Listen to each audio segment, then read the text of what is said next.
Assalamu alaikum everyone, welcome back to my channel. We are studying model textbook of physics that is for first year of National Book Foundation, and today we are going to discuss the 3.3 topic of law, third chapter, that is translatory motion, and the topic is known as law of conservation of momentum. आज हम लोग पढ़ेंगे कि law of conservation of momentum क्या होता है। सबसे पहले हमें मोमेंटम का पता होना चाहिए। Momentum is the product of mass and velocity. कोई भी ऑब्जेक्ट जब वो मूव करते हैं तो उसका एक मोमेंटम होता है। मोमेंटम क्या होता है? उसकी मास और वेलोसिटी का प्रोडक्ट होता है। यहाँ पे हम लोग पढ़ लेते हैं, system consist of particles each moving with different velocities, then the total momentum of isolated system is sum of momenta of individual particles। अगर दो पार्टिकल्स हैं, सिस्टम ऑफ पार्टिकल्स है, ठीक है, अगर वो मूव करें डिफरेंट वेलोसिटी के साथ, दोनों की अलग अलग वेलोसिटी है, then the total momentum of isolated system, जितना भी टोटल मोमेंटम होगा वो क्या होगा? जितने भी छोटे पार्टिकल्स हैं, इंडिविजुअल पार्टिकल्स हैं, उन सब के मोमेंटम का sum, that would be total momentum of the system. Isolated system का क्या मतलब है? उसके ऊपर जो है वो एयर रेजिस्टेंस वगैरह नहीं होती, इट इज़ आइसोलेटेड। मतलब इसको हमने क्या किया हुआ था? आइसोलेट किया हुआ था from the other environment. The system is said to be isolated if and only if the external force such as gravitational force or frictional force on the system is zero। यहाँ पे बता दिया गया है कि isolated system कौन सा होता है? On if and only if, यानी यही कंडीशन है कि टोटल एक्सटर्नल फोर्स, टोटल कोई भी फोर्स लग रही हो, चाहे वो ग्रेविटेशनल फोर्स हो, फ्रिक्शनल फोर्स हो, एयर रेजिस्टेंस हो, that must be zero on the system. ठीक है, there is no ideally isolated system in the universe. वैसे कोई भी सिस्टम आइडियली आइसोलेटेड नहीं हो सकता यूनिवर्स में, क्योंकि ग्रेविटेशनल फोर्स हर कहीं एक्ट कर रही होती है। But we consider isolated system that is not interact with environment. लेकिन हम अपनी आसानी के लिए, अपनी कैलकुलेशंस के लिए we consider isolated system. The law of conservation of momentum states that, law of conservation of momentum क्या कहता है? The total momentum of isolated system of interacted particle is conserve. जो टोटल मोमेंटम होता है पूरे system का, that is conserve. Conserve का क्या मतलब होता है? शुरू में जितना था उतना ही आखिर में रहता है, यानी उनका डिफरेंस क्या होता है? That is always is equal to zero. If PF is the initial, PI and PF are the initial momentums of the isolated system, then according to the law of conservation of momentum, PF final हो गया और PI initial हो गया, तो initial momentum और final momentum is equal होते हैं। ठीक है, law of conservation of momentum के लिए इस साइड पे आगे सब्ट्रैक्ट कर लें तो वी गेट द जीरो, यानी डिफरेंस इनका क्या होगा? हमेशा जीरो होगा। This is known as law of conservation of momentum mathematically. Law of conservation of momentum is useful in collision problems. Collision का क्या मतलब होता है? जहाँ पे दो बॉडीज एक दूसरे के साथ कोलाइड करती हैं, एक दूसरे के साथ इंटरैक्ट करती हैं।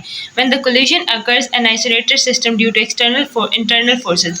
कोलिजन जो अकर होगा उसके अंदर कोई एक्सटर्नल फोर्स नहीं होगी, it should be always an internal force. The momentum of each particle changes, जैसे ही वो दो चीज़ें एक दूसरे से टकराती हैं तो उनका मोमेंटम चेंज हो जाता है। ठीक है, such system does not contribute to the net force which remain zero. अगर वो लोग, उनका आपस में जितना भी मोमेंटम चेंज हो, बट फाइनल मोमेंटम का जो डिफरेंस होगा that should remain zero. Hence the total momentum of the system does not change with the passage of time. ठीक है, पैसेज ऑफ टाइम के साथ जो है मोमेंटम चेंज नहीं होता, इनिशियल मोमेंटम और फाइनल मोमेंटम सेम रहता है। It is also applicable in explosions. Law of conservation of momentum explosions में या कोलिजन्स में ज़्यादातर एप्लीकेबल होता है। आगे जो हम इसके एग्जांपल्स पढ़ेंगे कि कैसे conservation of momentum different areas, different collisions, different interactions में अप्लाई होता है। अब इसके बाद आ जाता है एप्लीकेशंस के। Law of conservation of momentum कहाँ कहाँ यूज़ होता है। ठीक है, तो यहाँ पे बहुत सारे एग्जांपल्स पढ़ेंगे जहाँ पे हमेशा बॉडीज़ क्या कर रही होंगी? एक दूसरे के साथ कोलाइड कर रही होंगी, एक दूसरे के साथ टकरा रही होंगी। ठीक है, in explosion chemical energy stored in the bond of atom. ठीक है, एक एटम होता है, उसकी जितनी भी एनर्जी होती है वो उसकी बॉन्ड्स में होती है, उसकी शेल्स में होती है। ठीक है, इस transform into the kinetic energy of the fragments. क्या होता है? जब दो पार्टिकल्स होते हैं वो आपस में कोलाइड करते हैं तो उन काइनेटिक एनर्जी प्रोड्यूस होती है, जिसकी वजह से वो एक दूसरे से दूर हो जाते हैं। तो वो जो काइनेटिक एनर्जी प्रोड्यूस होती है, दैट उस जो केमिकल एनर्जी ऑलरेडी उनके पास होती है, दैट इज ट्रांसफॉर्म, वो ट्रांसफॉर्म हो जाती है काइनेटिक एनर्जी में। Using the principle of conservation of momentum, many of the details of the explosion can be extracted and numerical value predicted for the fragments. अब क्या होता है यहाँ पे? डिफरेंट जब भी एक्सप्लोजन होती है तो हम लोग different principle of conservation of momentum को यूज़ करते हुए एक्सप्लोजन की डिटेल्स निकाल सकते हैं और उनकी न्यूमेरिकल वैल्यूज और प्रेडिक्शन कर सकते हैं कि कितनी एनर्जी कहाँ यूज़ हुई और कैसे यूज़ है, using law of conservation of energy. ठीक है, डिफरेंट लॉज होते हैं ऑफ कंजर्वेशन। अब सबसे पहले आप बढ़ लेते हैं। In objects before an explosion are generally considered at rest. Explosion नहीं हुआ जब तक तो बॉडी क्या होती है, रेस्ट पे होती है इटसेल्फ, जब तक एक्सप्लोजन नहीं होता। After and during the collision the object flies Awez in different direction with different speed. जैसे ही कोलिजन होता है, जैसे ही इंटरेक्शन होता है, तो ऑब्जेक्ट्स क्या होते हैं, एक दूसरे से फार अपार्ट हो जाते हैं, यानी एक दूसरे से दूर चले जाते हैं with the kinetic energy with different speeds. Momentum is always conserve, लेकिन मोमेंटम हमेशा कंजर्व रहता है। मोमेंटम कैसे कंजर्व रहता है? In this case initial momentum of everything was zero. Initial क्या था, सब कुछ जीरो था। नोइंग द फाइनल मोमेंट, जब कोलिजन होते हैं इन दोनों की, अगर हम वेलोसिटी और मास देख लें तो हम इधर से भी जो है वो करके दिखा सकते हैं कि the final momentum of the whole system is also zero. तो यानी ये सिस्टम, इसमें कोलिजन हुई और इसे कंजर्वेशन ऑफ मोमेंटम किया।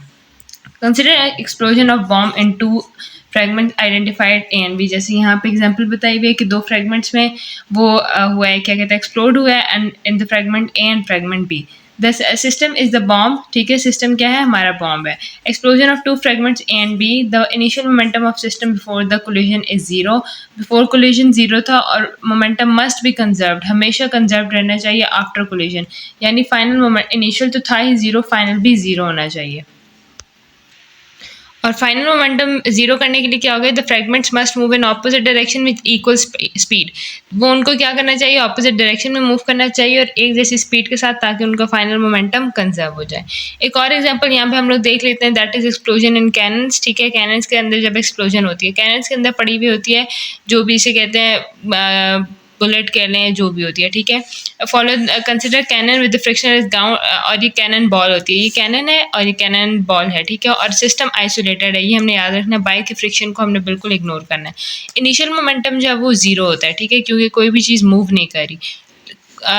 जब भी कोई चीज़ मूव नहीं करती तो मोमेंटम जीरो होता है। जब एक्सप्लोजन होती है, ठीक है, जब भी हम इसको फायर करते हैं कैनन को, तो जो बॉल होती है इट मूव्स फॉरवर्ड, ठीक है, उस तरफ मूव किया, और जो ये कैनन होता है इटसेल्फ इट मूव्स बैकवर्ड, ये अपना थोड़ा पीछे की तरफ यूज, लेकिन ये जो है वो कम एरिया कवर करता है कम स्पीड के साथ, क्योंकि इसका मास बहुत ज़्यादा होता है कैनन का, लेकिन मूव ज़रूर करता है। क्यों मूव करता है? In order to conserve the momentum. तो यहाँ पे लिखा sum of the sum final momentum will end up that will make initial momentum and final momentum same. Initial और फाइनल मोमेंटम हमेशा सेम होना चाहिए before firing and after firing. In explosion object move apart instead of coming near like collision. जब भी explosion होती है, collision में क्या होता है, दो बॉडीज एक दूसरे की तरफ आती हैं, टकराती हैं, और एक्सप्लोजन में क्या होता है, एक दूसरे से दूर जाती हैं। अब यहाँ पे एग्जांपल एक और है, रॉकेट एंड जेट इंजन्स, ठीक है, ये भी law of conservation of momentum पे कहते हैं। In these machines hot gases produce burning और fuel rush out large momentum. जब भी इन मशीन में होते हैं, रॉकेट या जेट इंजन होते हैं, इसके अंदर जो होता है हॉट गैसेज होती हैं, ठीक है। हॉट गैसेज क्या करती हैं, जो फ्यूल हम लोग जलाते हैं उसकी वजह से हॉट गैसेज होते हैं जो कि बाहर की तरफ मूव करते हैं with the large momentum, and these machine gain equal and opposite momentum. जैसे जहाज़ होता है, ठीक है, फाइटर जेट्स होते हैं, उनके पीछे से जो है वो निकल रही होती हैं हॉट गैसेस, उतनी ही स्पीड के साथ वो जेट मूव कर रहा होता है इन फॉरवर्ड डायरेक्शन। तो यहाँ पे मोमेंटम क्या हो जाता है, कंजर्व हो जाता है। This help them to move with very high velocity. जितनी तेज़ हमारी वो एक्सप्लोजन होती है, उतनी ही तेज़ उनकी वेलोसिटी होती है। A karate player can break the pile of tile with a single blow because he strikes the pile with the hand very fast. अब जो कराटे प्लेयर्स होते हैं, वो जो टाइल्स होती हैं, वो सिर्फ एक हाथ से या एक ही शॉट में वो लोग उसको तोड़ देते हैं। क्यों तोड़ते हैं? बिकॉज वो बहुत स्पीड से जो है वो उसको हिट करते हैं। In doing the large momentum of his hand is reduce to zero in very less time interval. जिसका मोमेंटम होता है हाथ को, बहुत जल्दी जीरो हो जाता है, क्योंकि हमारे पास टाइम इंटरवल बहुत कम होता है। This exerts a larger force on the pile of tile which is sufficient to break apart। यानी वो कम टाइम में ज़्यादा फोर्स एक्सर्ट करता है, जिसकी वजह से वो टाइल इजीली टूट जाती होती है। Conservation of momentum is also applied on ball and bat. Ball and bat cricket वगैरह खेलते हैं, ठीक है, उसमें भी ये कंजर्वेशन ऑफ मोमेंटम अप्लाई होता है। कैसे? When a ball hits the bat there must be same amount of momentum after the collision as there was before the collision. ठीक है, जितनी स्पीड से बॉल आ रही होती है, अगर हम उतनी ही स्पीड से बैट्समैन जो है वो उसको हिट करता है, तो बॉल बहुत दूर चली जाती है। ठीक है, you have to add up the momentum of the ball and bat, so the momentum of ball and bat and after the collision must be equal. Before और after collision ball and bat का जो momentum है that must be equal. ठीक है। तो यहाँ पे भी हमारे पास law of conservation of momentum इन तीनों में, और यहाँ पे क्या हो रहा था, यहाँ पे कोलिजन नहीं हो रही, यहाँ पे क्या हो रही थी, कोलिजन हो रही थी, और ऊपर क्या हो रही थी, एक्सप्लोजन हो रही थी, जहाँ पे चीज़ें एक दूसरे से करीब आती हैं। So these are the example of law of conservation of momentum. अब इसके बाद हम लोग जो है वो ये एग्जाम्पल सॉल्व कर लेते हैं related to the same topic. So there we have the example 3.6 related to the law of conservation of momentum, which states that a 46 gram tennis ball is launched from 1.35 kg homemade cannon. एक cannon है, उसके अंदर से हमने ball launch किया, that is of 46 grams. ठीक है.